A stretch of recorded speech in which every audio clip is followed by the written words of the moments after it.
सोने के बाद आत्मा कहाँ जाती है, क्या करती है? आत्मा का रहस्य। कई लोग इस सवाल का जवाब जानने के लिए इच्छुक रहते हैं। उलझने को कई सवाल हैं, जिनके जवाब मिल पाना काफी कठिन है। कई बार सोने के बाद हमारे आत्मा परमात्मा से मिलकर आ जाते हैं। इसी कड़ी में आज हम एक रहस्य पर से पर्दा उठाएंगे। आज का सवाल है कि सोने के बाद आत्मा कहाँ जाती है? सोने के बाद आत्मा घूमने के लिए जाती है। अगर कोई बांध ले आत्मा को तो क्या होगा? इस सवाल का जवाब हर इंसान को जानना बेहद ही जरूरी है। मित्रों, आपसे अनुरोध है, आप भगवान श्री कृष्ण के भक्त हैं तो कमेंट में जरूर लिखिए जय श्री कृष्णा। कुछ भौतिकतावादी लोग इस वीडियो को स्वीकार नहीं कर पाएंगे, क्योंकि उनको लगता है कि यह सब पाखंड है। असल में पाखंड जैसा कुछ होता नहीं है। आत्मा कोई पाखंड नहीं है। आत्मा एक जीव है जो कभी नहीं मरता है। कुछ पत्रिकाएं आपको यह बता सकती हैं कि आत्मा नहीं होती है, लेकिन मित्रों, अब तो विदेशी वैज्ञानिक भी आत्मा को सिद्ध कर चुके हैं। खैर, इसके बारे में हम बाद में विस्तार पूर्वक से बात करने वाले हैं। एक श्लोक में भगवान कृष्ण कहते हैं कि हे पार्थ, आत्मा को ना शास्त्र काट सकते हैं, न आग जला सकती है, न उसे हवा उड़ा सकती है, और न ही उसे कोई दुख होता है। आत्मा सदा ही अमर रहता है। दोस्तों, कुछ लोग कहते हैं कि सोने के बाद आत्मा पता नहीं कहां कहां की यात्रा करते हैं। कभी तो आपने सोचे होंगे कि सोने के बाद आत्मा आखिर जाती कहां है? सपनों का मनोविज्ञान शुरू से ही मनुष्य के लिए कौतूहल का विषय रहा है। दार्शनिकों, वैज्ञानिकों और मनोचिकित्सकों ने अपने अपने ढंग से इसकी व्याख्या की है। दोस्तों, जैसा कि आप सभी को मालूम है कि जब हम सब गहरी नींद में होते हैं तो हम सब स्वप्न देखते हैं। सपना आज भी शोध का रोचक विषय बना हुआ है। हालांकि स्वप्न शास्त्र बहुत कुछ कहता है, पर वैज्ञानिक आज भी उलझा हुआ है। उसे अचेतन मन की भाषा मानते हुए भी अभी तक कोई निश्चित मत नहीं बन पाया है। हजारों साल पहले यूनान के दार्शनिक हिपोक्रेटस का मानना था कि नींद के बाद आत्मा शरीर से निकलकर यहां वहां घूमती है। उस स्थिति में वह जो देखती या सुनती है वही स्वप्न है। प्लेटो ने अपनी पुस्तक टाइम्सिस लक्षणों की अभिव्यक्ति के रूप में बताया है। अरस्तु ने लिखा है कि मनुष्य ही नहीं, भेड़ बकरियां, गाय कुत्ते और घोड़े आदि भी सपने देखते हैं। सनातन ज्ञान कथा चैनल आप सभी को हार्दिक स्वागत करता है और आपसे हाथ जोड़कर अनुरोध करते हैं कि कृपया हमारे चैनल पर पहली बार आए हैं तो चैनल को सब्सक्राइब अवश्य कीजिएगा। वीडियो पसंद आए तो अपने दोस्तों के पास शेयर जरूर कीजिए। हमारे मन में बहुत सारे सवाल उठते रहते हैं। उन्हीं में एक सवाल यह आता है कि सोने के बाद आत्मा कहाँ जाती है। आए विस्तार से जानते हैं, बने रहे वीडियो के अंत तक। जब हम रात में सोते हैं तो उस समय आत्मा का क्या होता है? क्या वह शरीर में रहती है या फिर कहीं चली जाती है? और भी ऐसे कई सारे सवाल होते हैं जिनका जवाब इंसान जानना चाहता है, क्योंकि हर कोई चाहता है वह अपने बारे में सब कुछ जाने। और जब आत्मा की बात आती है तो लोग इसके प्रति ज्यादा जिज्ञासु हो जाते हैं। वह जानना चाहते हैं कि आखिर हम इसके बारे में कैसे जान सकते हैं। बहुत सारे लोग तो ऐसे होते हैं जो साधु संत की मदद लेते हैं और उनसे जाकर इस बारे में बात करते हैं। पुराणों के अनुसार आत्मा की गति और उसके किसी लोक में पहुंचना का वर्णन अलग अलग मिलता है। हम पौराणिक मत को जानेंगे, लेकिन पहले संक्षिप्त में वैदिक मत भी जान ले, जो कि गति के संदर्भ में है।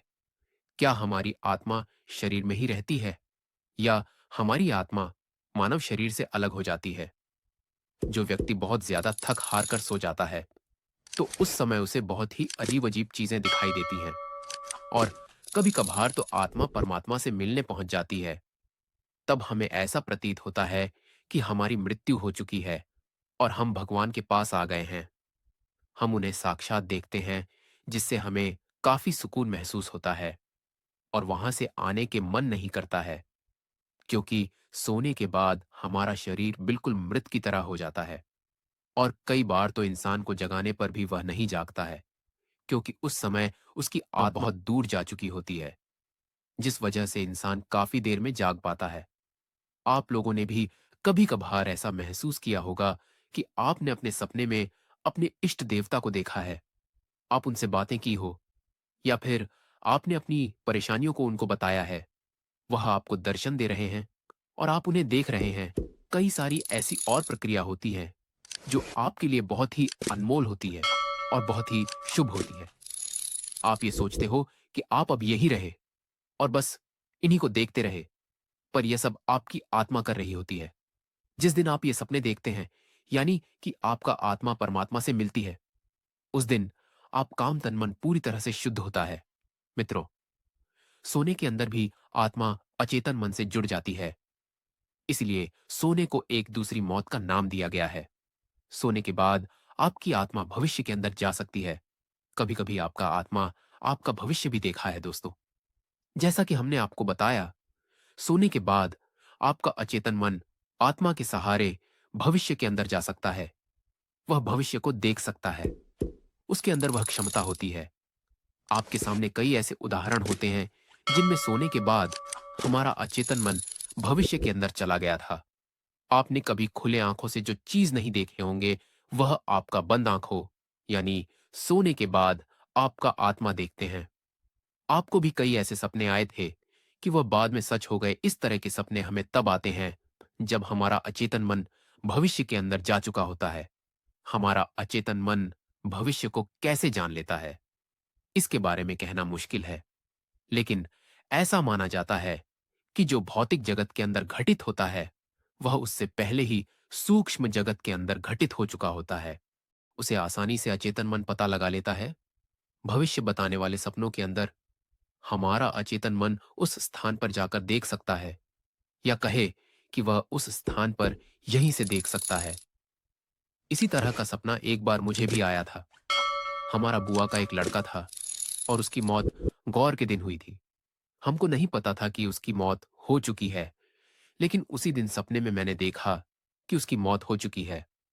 हालांकि मैंने इसको फेक माना, लेकिन सुबह जब पता चला कि सच में बुआ के लड़के की मौत हो चुकी है, तो हैरान रह गया। हालांकि हर सपना सच नहीं होता है। 100 में से एक ही सपना होता है जो सच होता है। तो आप सपने देखने के बाद घबराएं नहीं, मन को शांत रखें। दोस्तों, ये तो केवल हम लोगों के साथ ही घटित होता है, ऐसा नहीं है। आपके घर परिवार के अंदर भी कुछ ऐसे लोग हैं जिन्होंने सपनों के अंदर भविष्य देख लिया है। आपको बता दें कि सारा भविष्य कोई फिक्स नहीं होता है, लेकिन कुछ चीजें फिक्स होती हैं दोस्तों। सोने का मतलब होता है आपका चेतन मन सो जाना। चेतन मन, जो कि आपके शरीर का एक हिस्सा कहा जाता है, वह सो जाता है। जब आप सो जाते हैं तो आपका सिर्फ चेतन मन ही सोता है।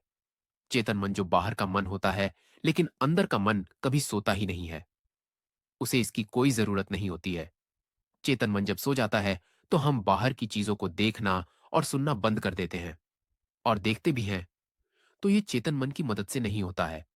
कुछ लोग जो मर चुके और बाद में वापस जिंदा हुए, तो उन्होंने वह सारी बातें बताई जो उसने नहीं देखी थी। इसका मतलब था कि वे अपने अचेतन मन से जुड़े थे। दोस्तों, आत्मा कुछ नहीं करती है, क्योंकि वह एक अभौतिक सत है। उसके अंदर कोई राग होता ही नहीं है। जब हम निर्गुण की बात करते हैं तो वह आत्मा ही होती है। जब हम सो जाते हैं तो हमारा अचेतन मन आत्मा से जुड़कर क्रियाशील हो जाता है, और उसके बाद हम सपनों के अंदर चलते हैं। इस तरह से देखकर हमें लगता है कि सोने के बाद हमारी आत्मा कहीं जा रही है। खैर, आपको पता होना चाहिए, यह नो विज्ञान से संबंधित गहन विषय है। इसका उत्तर बहुत विस्तृत है। आप इतना समझ लीजिए कि आत्मा कभी सोती नहीं है, हमेशा क्रियाशील रहती है। जब तक वह शरीर में है, ऐसा कहते हैं कि मृत्यु के पश्चात अनंत आकाश में विलीन हो जाती है।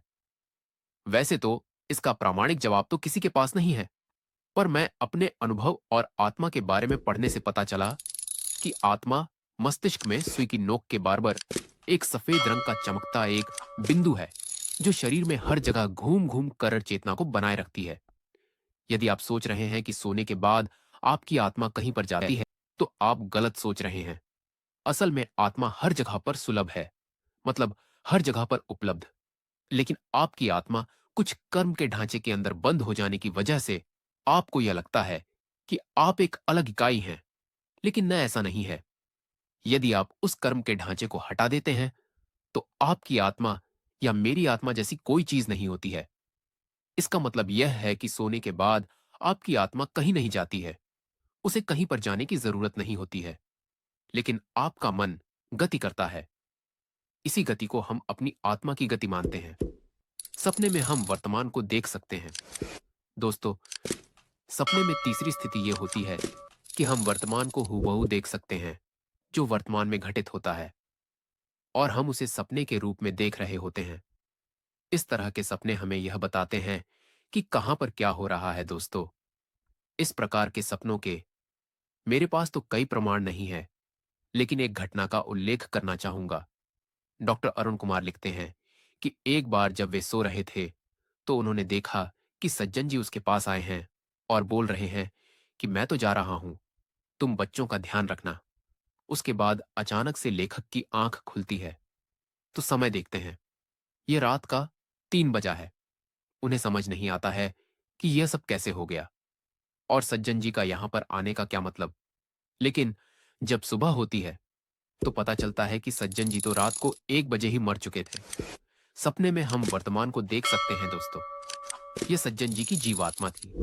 भले ही लेखक का चेतन मन नहीं जागा था, लेकिन अचेतन मन जागा हुआ रहता है, और यही वजह थी कि उन्होंने इसको एक सपने के रूप में देखा। जीवात्मा अचेतन मन से आसानी से संपर्क कर सकती है, लेकिन चेतन मन से संपर्क करना उसके लिए इतना आसान नहीं होता है। इसीलिए तो देवता और दूसरी आत्माएं सपने के माध्यम से कुछ कहती हैं। चेतन मन की अपनी सीमा होती है और अचेतन मन की अपनी सीमा होती है। इसमें एक भौतिक होता है, तो दूसरा सूक्ष्म होता है। सोने के बाद आप भूतकाल देख सकते हैं। आपको बता दें कि आत्मा एक सहयोगी है। यह मात्र सहयोग कर सकता है। इसके कारण संभव है सोने के बाद दूसरी संभावना यह है कि आपका अचेतन मन भूतकाल को देख सकता है। यहां पर हम भूतकाल के चर्चा कई उदाहरणों से देखेंगे। भूतकाल का मतलब होता है कि जो घटित हो चुका है और उसके अंश आपके अंदर मौजूद हैं, लेकिन चेतन मन उन तक पहुंच नहीं सकता है। लेकिन अचेतन मन के लिए इन चीजों तक पहुंचना आसान होता है। जब हम संचित सूचनाओं की बात करते हैं, तो उन सूचनाओं की बात करते हैं जो आपने अपने अनेक जन्मों के अंदर संचित की हैं। वे अभी भी मौजूद हैं, लेकिन आप उन तक पहुंच नहीं पा रहे हैं। जब आप सपने के अंदर होते हैं, तो आपका अचेतन मन उन सूचना को आपको सपने के रूप में दिखाता है, जो पहले ही हो चुका है। दोस्तों, इसी का तो परिणाम होता है कि हम कई बार ऐसी चीजों के सपने देखते हैं जिनके बारे में हम इस जीवन के अंदर कुछ जानते भी नहीं हैं, कहीं देखे भी नहीं होते हैं। वैसे सपने भी हम देख सकते हैं। कई लोगों के साथ ऐसा होता है। एक महिला को सपने में एक ऐसा मंदिर दिखाई देता था जो उसने कभी देखा ही नहीं था। उसके बाद जब उस महिला ने उस मंदिर को खोजने का प्रयास किया, तो वह मंदिर उसे सचमुच मिल ही गया था। उसके बाद महिला को पता चला कि यह उसके पूर्व जन्म का स्थान था। इसीलिए उसे बार बार इस मंदिर के सपने आते थे। इसका यही मतलब था कि सब अपने के अंदर अचेतन मन उसे यह सूचना दिखाने की कोशिश कर रहा था। शायद यह जागरूक करने के लिए था। इसी सिलसिले के अंदर आइए हम जानते हैं कि किस प्रकार से हमारा अचेतन मन पूर्व जन्म की घटनाओं के अंदर पहुंच जाता है। मैं बहुत दिनों से यह जानने की फिराक में था कि मैं अपने पिछले जन्म के अंदर क्या था, लेकिन मैं नहीं जान पा रहा था, क्योंकि मुझे इसका पता नहीं था। खैर, उसके बाद मुझे अपने प्रश्न का हल निकालने का एक तरीका मिला, और मैंने सोते समय इस प्रश्न को बार बार अपने अचेतन मन से करना शुरू कर दिया। और ऐसा रोज सोने से पहले करता था। लगभग 8 दिन तक लगातार करने के बाद मुझे एक सपना आया, जिसके अंदर मैंने देखा कि मैं एक औरत हूं और मैं एक काफी बड़े घर के अंदर जन्मी हूं। अब जो मेरी माँ है, वह उस जन्म में मेरी सास थी।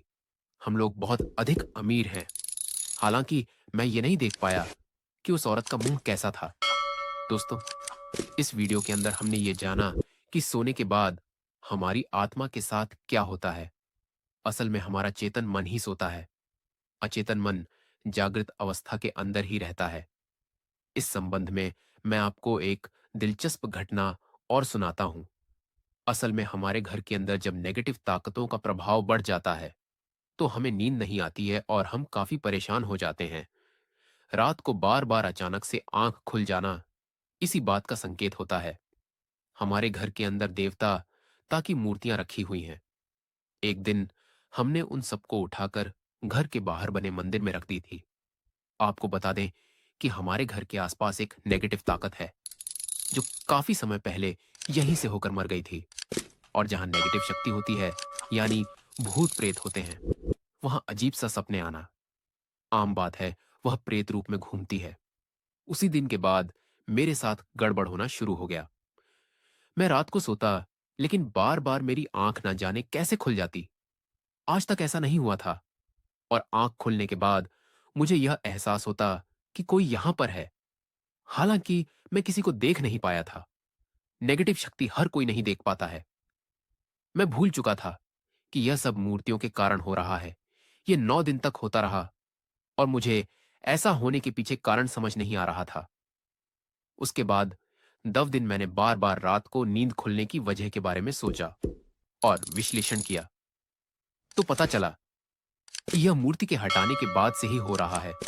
आपके घर में किसी भी देवी देवता की मूर्ति का होना कितना आवश्यक है, यह तो आपने जान चुके होंगे। उसके बाद मैंने उन मूर्तियों को वापस उसी स्थान पर रख दिया जहां पर वे पहले से ही थी। बस उसके बाद अपने आप मुझे नींद आने लगी। हालांकि इन सब घटनाओं से मुझे यह लगता है कि कोई भी नेगेटिव ऊर्जा जब हमारे आभामंडल को रात के अंदर भेदने की कोशिश करती है या उसकी तरफ आकर्ष होती है, तो हमारा अचेतन मन चेतन मन तक यह संदेश पहुंचा देता है।